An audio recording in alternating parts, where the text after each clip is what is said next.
En ville, sur les côtes, à la campagne, quelles catastrophes menacent les humains?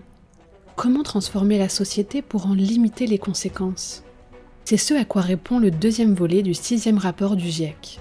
Un rapport ambitieux et inquiétant qui décrit les conséquences concrètes du changement climatique sur nos modes de vie. Mais un rapport aussi chargé d'espoir, puisqu'il décline les plans d'action possibles pour l'adaptation de nos sociétés. Sans une transformation rigoureuse de notre façon de vivre qui produit les émissions de gaz à effet de serre, on ne va pas pouvoir s'adapter. Donc c'est un message noir de ce côté-là, mais on a des moyens, il faut juste garder en tête la combinaison entre l'atténuation et l'adaptation en même temps. Nous faisons toujours la différence entre l'atténuation des émissions de gaz à effet de serre et l'adaptation aux impacts du changement climatique inévitable. Les preuves scientifiques accumulées sont sans équivoque. Le changement climatique est une menace pour le bien-être humain et la santé de la planète. Tout nouveau retard dans la mise en œuvre d'une action préventive concertée et mondiale en matière d'adaptation et d'atténuation nous fera rater une fenêtre d'opportunité brève et se refermant rapidement, permettant de sécuriser un avenir vivable et durable pour tous.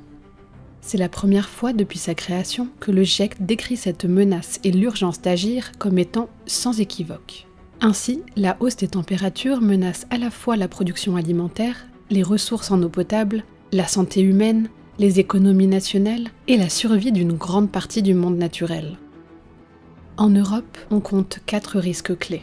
Des vagues de chaleur entraînant une surmortalité.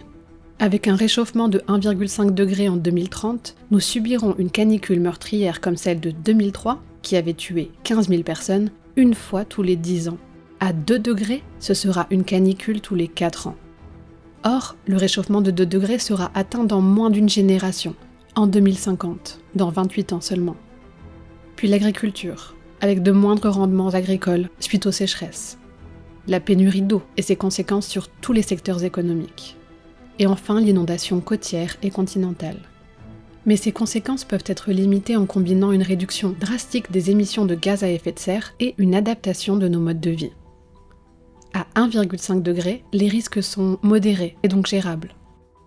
Le but, ce n'est pas seulement garder la température moyenne de la planète en dessous de 2 degrés, mais aussi d'éviter chaque dixième de degré de réchauffement, parce que tous les impacts que je viens d'évoquer, ils s'aggravent avec chaque dixième de degré. Donc surtout, il faut reconnaître qu'en Europe, si nous parlons par exemple de 2 degrés réchauffement à l'échelle planétaire, on est peut-être à 3,5 ou 4 degrés à l'échelle de l'Europe. Le rapport évalue différentes options pour un développement résilient, dans lequel les dirigeants peuvent investir dès maintenant, comme la végétalisation des villes par exemple, contre les îlots de chaleur urbains, ou la diversification des exploitations agricoles basées sur des méthodes d'agroécologie, ou encore la restauration de zones humides côtières pour protéger les infrastructures près des berges.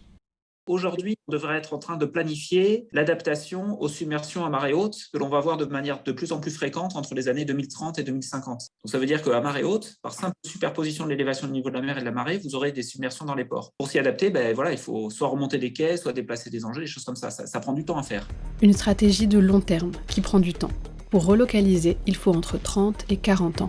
L'adaptation est nécessaire, l'adaptation implique aussi des opportunités. C'est pas quelque chose qui est seulement un coût. Ce qu'il faut noter, c'est que parfois le terme adaptation est utilisé pour faire avancer certaines technologies, mais elle se limite rarement à l'application d'une seule technologie. Souvent, il faut s'interroger, est-ce que j'ai besoin de ces produits? Ça, plutôt que la question comment je remplace le moteur dans ma voiture avec quelque chose qui consomme un peu moins ou qui est électrique. Le regard sur l'adaptation, il doit être holistique et aussi d'une façon équitable. Ça, c'est quelque chose que le rapport met en avant. Si j'ai une méthode à parfaitement adapter la vie dans les pays riches et j'oublie complètement les pays pauvres, non seulement c'est inacceptable d'une façon éthique, mais aussi ça ne fonctionnerait pas au long terme.